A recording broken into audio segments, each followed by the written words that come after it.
Hello viewers, আসসালামু আলাইকুম। আজকে আমাদের নতুন একটা হাঙ্গেরির ভিসা সাকসেস নিয়ে আপনাদের সামনে এসে হাজির হয়েছি। রিসেন্টলি গত পরশুদিন আমাদের স্টুডেন্ট মিস লাবিবা খাতুন তিনি হাঙ্গেরির ভিসা পেয়েছেন। তো আসুন আজকে অ্যাডমিশন টু ভিসা পর্যন্ত সবকিছু কভার করব। তার কাছ থেকে শুনবো তার রিয়েল এক্সপেরিয়েন্স।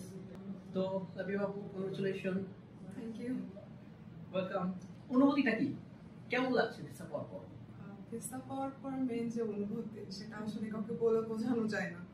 একটা স্টুডেন্টই ফিল করে যে ভিসা জিনিসটা কি, এত পরিশ্রম, এত সাধনা, সবকিছুর সমাধানই হলো একটা ভিসা, যেটা একটা স্টুডেন্টকে অনেক ঊর্ধ্বে তুলে দেয়। আর আমি এটা সত্যিই বলে বোঝাইতে পারতেছি না যে আমার অনুভূতিটা সত্যি কেমন। তবে হ্যাঁ, আমি পার্সোনালি অনেক হ্যাপি। আমার এই সাফল্য শুধু আমার একার না, আমার আব্বু আম্মুর স্টাডি সলিউশনের, কারণ তারা সবসময় আমার পাশে থাকছে। আমার একটা ভালো গাইডলাইন ছিল স্টাডি সলিউশন, মেনলি নামুল ভাইয়া, তিনি অনেক সাপোর্টিভ একটা পার্সন, আর তার থেকে আমি অনেক হেল্প পাইছি। আর আমার প্যারেন্টস অনেক স্যাটিসফাইড। স্টাডি সলিউশন সত্যি অনেক ভালো, তাদের সবকিছুই আমার অনেক ভালো লাগছে, তারা অনেক হেল্পফুল। ওকে, সো লাভি আপু, হাঙ্গরিকে কেন চয়েস করা হলো? এত দেশ থাকতে বিষয়টা কি, মানে হাঙ্গরির ফোকাসটা কখন থেকে আসলো? হাঙ্গরি কারণ তারা অনেক কস্ট অনেক ইকো ফ্রেন্ডলি, যেটা স্টুডেন্টের জন্য অনেক ভালো। তারপরে ফ্যামিলি সাপোর্টিভ হয় আর কি। আর হাঙ্গরি সত্যি অনেক সুন্দর একটা কান্ট্রি। যখন আমি সার্চ করলাম দেখলাম it's really beautiful. Alright, so যদি তোমার একাডেমিক রেজাল্টগুলো বা ব্যাকগ্রাউন্ডটা একটু শেয়ার করতে।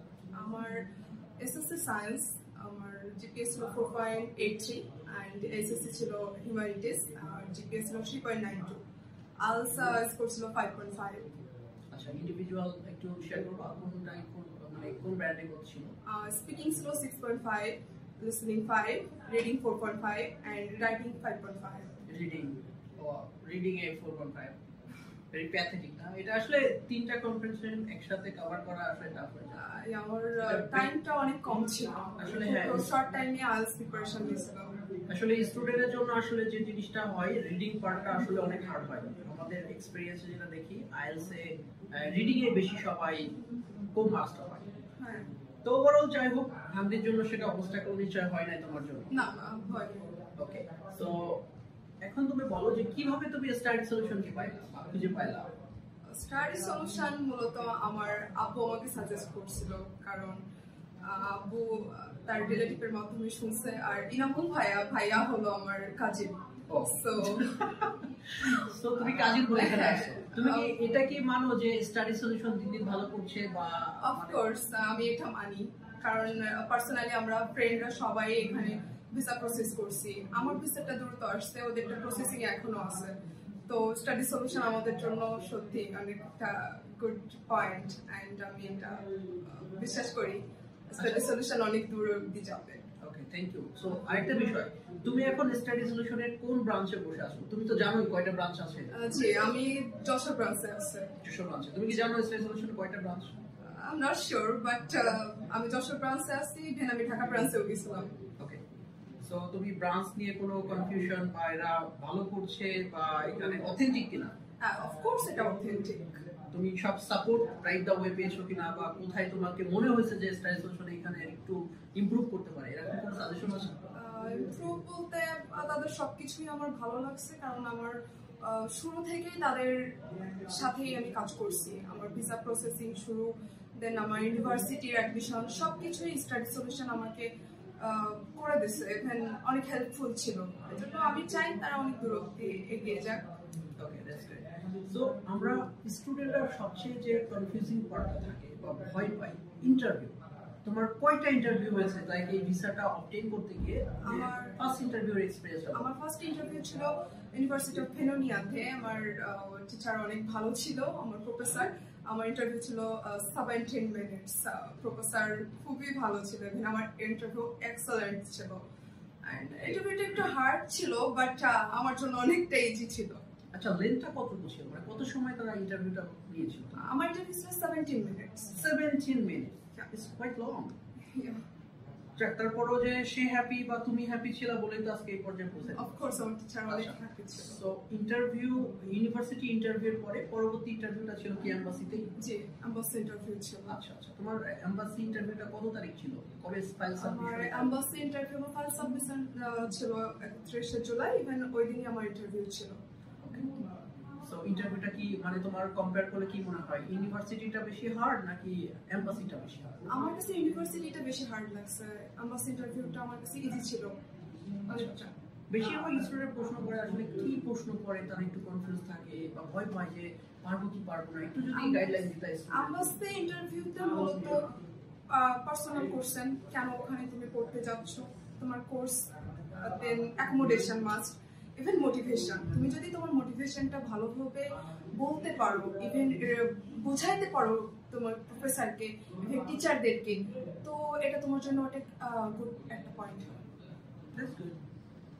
তো এখন যে ব্যাপারটা আছে, দ্য ইন্টারভিউ, এমবাসি ইন্টারভিউটা অতটা মেটার করছে না মনে হচ্ছে, তাই না? নো, বাট অবশ্যই এটা তোমার প্রস্তুতি থাকতে হবে। যদি নার্ভাস প্লিজ, আমি সবাইকে রিকোয়েস্ট করবো নার্ভাস হওয়া যাবে না, মানে এটা টিচারকে বোঝানো যাবে না। কারণ আমি যত ভিতরে ভিতরে নার্ভাস থাকি, আমি অলওয়েজ ট্রাই করি হ্যাপিনেস, কারণ তারা আমার হ্যাপিনেসটা দেখুক, যেন এটা ফিল না করে যে আমি নার্ভাস। এটা ছিল আমার সব থেকে গুড পয়েন্ট। ওকে, তুমি কি এটা মনে করো যে মানে এমবাসিতে যে ইন্টারভিউটা নেয় এটা কোনো ম্যাটার না? অনেকে বলতে চায় যে ডকুমেন্টস গুলাই সব, এটা কি তোমার কাছেও কি একবার, নাকি মনে করো যে না ইন্টারভিউ পার্টটাও ভেরি ইম্পর্টেন্ট? আমি অফকোর্স মনে করি, কারণ ইন্টারভিউ যতটা ইম্পর্টেন্ট, ডকুমেন্টসও ততটাই important. Interview of course important. Okay লাভি বাবু, do you have any travel history? মানে এর আগে কি কোনো দেশে তোমার যাওয়া আছে কিনা? No, I do not travel any other country before. This will be my first international experiences. That's good. Congratulations for your first steps to the abroad, right? তো স্টুডেন্টদেরকে বলি, সো স্টুডেন্ট ভিসার ক্ষেত্রে আসলে ট্রাভেল হিস্টরি ম্যান্ডেটরি না, এটা just optional. যদি কিছু অন্য দেশে ট্রাভেল করা থাকে অবশ্যই এটা সাপোর্টিং, কিন্তু এমন না যেটা ম্যান্ডেটরি। ঠিক আছে, সো এটা নিয়ে কখনোই কনফিউজড হবেন না যে আমার ট্রাভেল হিস্ট্রি নাই, কোথায় যাব, কি করব, এরকমের কোনো কিছুরই প্রয়োজন নেই। ওকে লাভি বাবু, আরেকটা বিষয় সেটা হলো কোন ইউনিভার্সিটি যাচ্ছে আর হলো কোন সিটি, এটা যদি একটু কভার করতে। আমার university Polonia, and it's located Veszprém city in Hungary. So এত ইউনিভার্সিটি থাকে, প্যানোনিয়াকে কেন সিলেক্ট করা? আসলে আমরা একটু জানতে ইচ্ছা করছি। Polonia is a good university, and it's a really beautiful university in Veszprém, and Veszprém is a key city. When I search Hungary, different type of cities like Veszprém, Győr, and Budapest, but Veszprém is really good, and I chose Veszprém. So তোমার এই সাকসেসের কারণে আমরা study সলিউশনে আসলে গর্বিত, আমরা enjoy করছি। তুমি অনেক দূর এগিয়ে যাও। দর্শকদেরকে আরেকটা বিষয়, আমরা একটু পাসপোর্টটা যদি দর্শকদেরকে দেখাই তাহলে তারা একটু আশ্বস্ত হতো।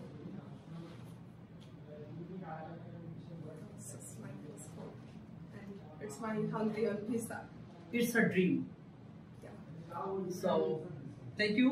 আসলে পাসপোর্টটা আমরা নরমালি দেখাতে চাই না, তারপরও দেখাতে হয়, কারণ অনেকে মনে করে অন্যদের ভিডিও আমরা শেয়ার করছি, বাট এটা আমাদের ক্রেডিট। সো সে নিজের মুখে স্বীকার করলো, এবং আমরা চেষ্টা করি সর্বোচ্চ সাপোর্টটা দিতে। আমরা যশোর ব্রাঞ্চে এখান থেকে স্টার্টিং আমাদের 1 বছর আগ থেকে, বাট অলরেডি আমাদের কোনো রিফিউজাল কোনো কেস নাই। তো আমরা যেটা করি, বিশেষ করে আমি branch incharge Study Solution Jashore branch, আমি শেখ এনামুল হাসান, যে জিনিসটা আমি করি, এখানে যারা আছে সবাই আমার নিজের, সবাই আমার আত্মীয়, কারণ এখানকার সন্তান, আমি এখানকার, তারাও এখানকার। আমি চেষ্টা করি আমার সর্বোচ্চটা দেওয়ার, আর স্টাডি সলিউশন সামনের দিকে এগিয়ে যাচ্ছে আর এগিয়ে যাবে। সর্বোচ্চ সাপোর্টটা আমাদের কাছ থেকে পাবেন, এটুকু আশ্বস্ত করতে পারি। তো সবাই ভালো থাকবেন, সুস্থ থাকবেন। Congratulation again miss Labiba Khatun. Thank you. Best of luck for your future and everything. Thank you, Bhaiya. Thank You're you, welcome. everyone.